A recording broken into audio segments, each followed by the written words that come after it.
Hi, and welcome to CryptoBiography. I'm your host, Brandon Starr. This is episode 434 of CryptoBiography, and it's called The Thing Speaks.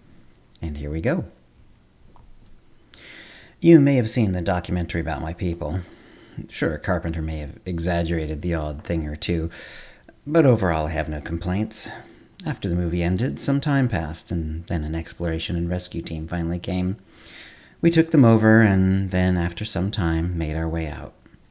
It takes a while to fully take over a human mind, and the longer we have to do it, the better the takeover is. It takes far less than a day to get all the memories and all the relevant skills, however, and the rest of the takeover is more of a bit of a relish to be enjoyed over days or weeks. The most misleading part, of course, was the idea that we would take over all the world, or at least all humans, in about 3 years. Sorry, not interested. First of all, if we took over all life, that would cause all manner of havoc. Just because we imitate and do it well doesn't mean we can replicate every chemical effect of every life form. If we tried to take over every cell of life, everything would fall apart. So no, we simply made it to the mainland in the early 1980s and started taking over people occasionally. We tend to split up and live mostly alone. Though we have human bodies, when we're alone it feels good to stretch out, pop a few tentacles out of our backs and sides, split our heads, and so on. This isn't really practical to do if anyone else is near us, and if we had too many of us under one roof, it increases the odds that one of us would get sloppy and get caught.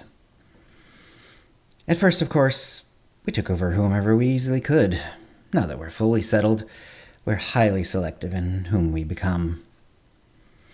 Basically, if you know of someone who's worth more than $500 million or so, that will be us. What this means is, this world is ours.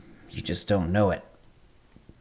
The meetings we have with your politicians, oh, you should see them. Oh, they cringe and they beg, and they're so glad for the money we shovel their way. We're ever so glad for your invention of money, and your insistence that everyone on Earth adhere to the rules of money. It has made everything so simple. Without it, we might well have been forced to assimilate all humans, which could have gotten messy indeed. Of course, most of the people who see the movie The Thing think we're basically mindless, despite the fact that when we fully take over humans, we know everything they know and can talk and so on. I mean, it happened several times. Crazy that one guy with unformed hands and a weird scream can set the bar so low for all of us. Yet, humans think of us as animals. I mean, one of our species had already mastered interstellar space travel more than 10,000 years ago. Was it you? No? Then shut the fuck up. Of course, our ship developed a problem, and so instead of landing in a nice, easily assimilated area, we landed in the worst place imaginable, Antarctica. But hey, you lost 2 of your space shuttles in the space of, 30 years, and they can't even make it to that dust ball you call a moon, so show a little respect. Oh well, 10,000 years doesn't really mean much to us, and now that we're part of the Earth ecosystem, we'll never be gotten rid of. Really, even if you tried, how would you make sure you got rid of every last one of us when we can take over any organism? Good luck. So, that's that. We control the powerful people, and therefore all society. You can suck it. Oh no, what if there's a revolution, I hear you saying. Well, then whoever ends up on top will get assimilated next. No big deal. So, there's that.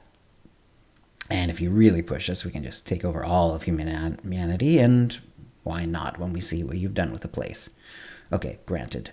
What we've done is accelerate all the shitty things you were doing already, and in fact made sure that everything got worse over time. Why? To make sure that we stay in power, naturally. Naturally. As though humanity knew anything about nature. So, if you'll excuse us, we'll go and enjoy a relaxing rib cage split, probably turn our legs into pseudopods, and Then, after a good long stretch, return to human form again. It's a tough life, but we have to have our fun. And that's the end of the episode, and in fact, the end of the story in itself. So I just wanted to do something a little silly, sort of taking a famous horror movie as its base and do a little satire on it, and it was fun to do. I was sort of thinking of making it into a bit of a more of a story, but I think this works better as sort of a monologue slash essay from the thing's point of view.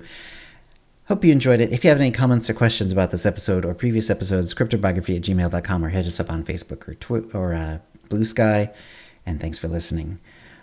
Words and music, copyright 2025, Brandon Starr, all rights reserved. Characters and events are fictional, fictionalized, or satirical.